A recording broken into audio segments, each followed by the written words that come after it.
Hey fam, today we're going to be talking about Mary from Sinners. I actually am 1.4% Nigerian African. I'm a sister. Now before we get started, I need to say this. I do not have any qualms with the Marys of this world. I actually am from Boston, Massachusetts, aka the Mississippi of the North, and have grown up around a lot of Marys, whether they were white presenting women who had some African or black lineage, or they were just white girls who wanted to be down. If you want to know what a motherfucking boss looks like, bitch, you looking at one. I've known, loved, and accepted and acknowledged many Marys in my life with open arms and still do to this day. However, the way that some of you have been pushing for us to flippantly describe her as a black woman and seem almost angry at racially non-ambiguous black women for saying not so fast has been questionable.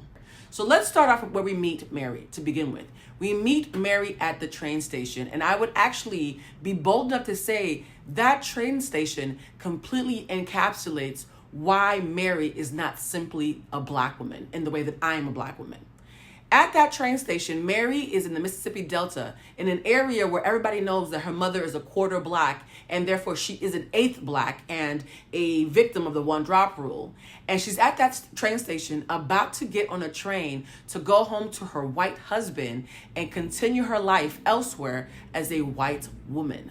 Now, why is that so important? The reason why that train is so important is because it represents Mary's ability to opt out.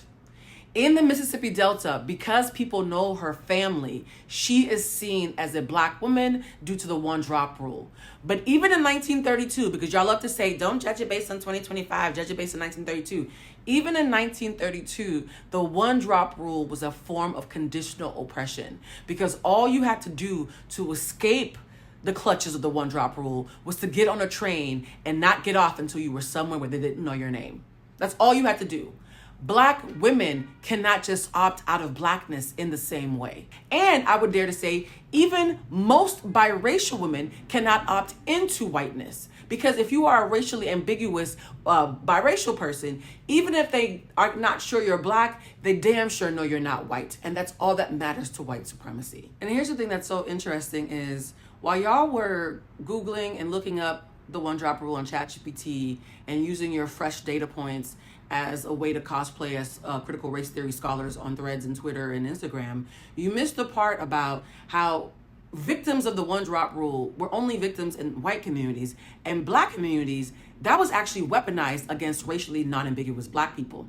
While you're telling those stories about your grandmas and your great grandmas and your great aunties with blonde hair and blue eyes who fought really hard to be seen as black women because they made the best gumbo in your county, we also have to be honest that those women experienced a ton of privilege and were othered as a mezzanine level between black women and white women.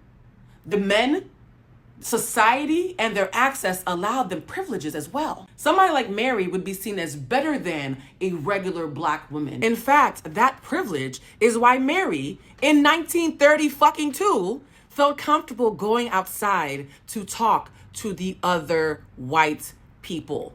Did y'all miss that? The reason why Mary was allowed to grab Stack's gun and go outside and talk to 3 Irish strangers was because she thought her being a white passing woman would afford her the safety to speak to people who would see her as one of their own.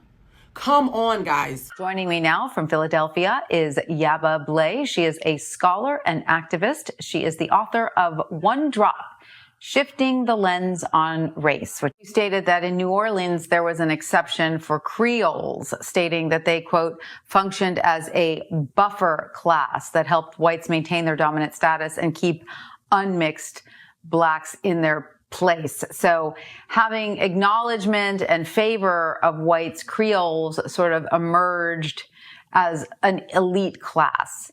So do you believe that this fed the colorism divide in the black community as well? Colorism is fueled by racial hierarchy in general, but absolutely in New Orleans, where we not only see privileges assigned to whiteness versus blackness, that we also see incremental privileges assigned to those with lighter skin. So the closer you were to whiteness, the more human you were seeing. So whereas that one drop of Black blood might align you more with those uncivilized, barbaric Africans that we enslaved, one drop of white blood might give us some level of security, safety even, to believe that you're more like us than them. The fact that the Marys of the world are so white passing that they can with ease opt out of Blackness and simultaneously opt into whiteness, that is 100% when academically, logically, and objectively speaking, there must be an asterisk.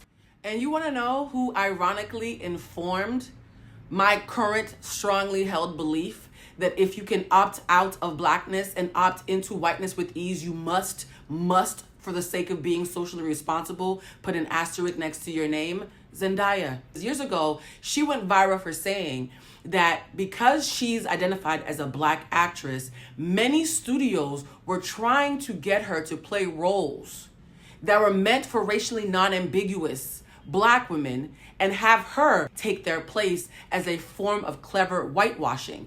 She said that they recognize that because she's socialized as a Black woman, but looks ambiguous, the studios thought that they could just infuse her in, check off a quota for Blackness without actually having to represent Blackness on screen. I definitely don't say I have the same challenges as a darker skinned Black woman because I don't. But I do like to take my privileges that I have as a lighter skinned Black woman and help them and shine light on those issues.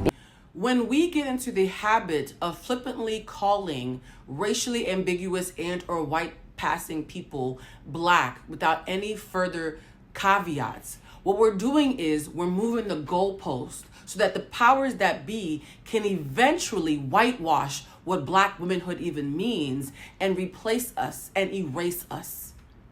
This desire to call anybody with a drop of Black a Black woman without any further intelligent discourse is how we've ended up with a generation of young Black boys who believe that if they find a white girl with a fat ass and lip injections, she has rendered actual Black women who look like his mother and his sisters obsolete when it comes to partnership. There are actual Black men now who will proudly admit that they don't need to find a Black woman as a partner because as long as they find a white girl with enough Black adjacent features, they get cool points from their bros.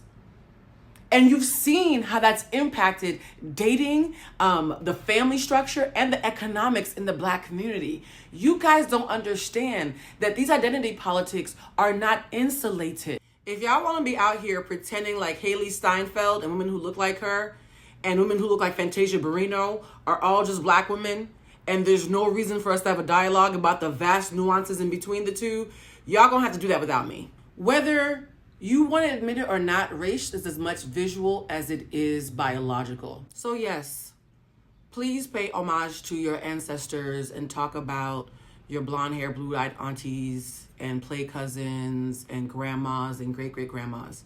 I have no issue with that sort of reverence. I just need you to understand that when you center white passing outliers in conversations about Black womanhood, if you are not careful, it is incredibly, incredibly easy for you to erase racially unambiguous Black women who actually need the grace, who actually are under attack in a different way, and who are perfectly valid in wanting to not be further whitewashed by a community that would rather have them portrayed by biracial people. Spending the last 2 weeks watching you talk down to my sisters has been really gross, especially when we're talking about a film like Sinners that demands the best of us.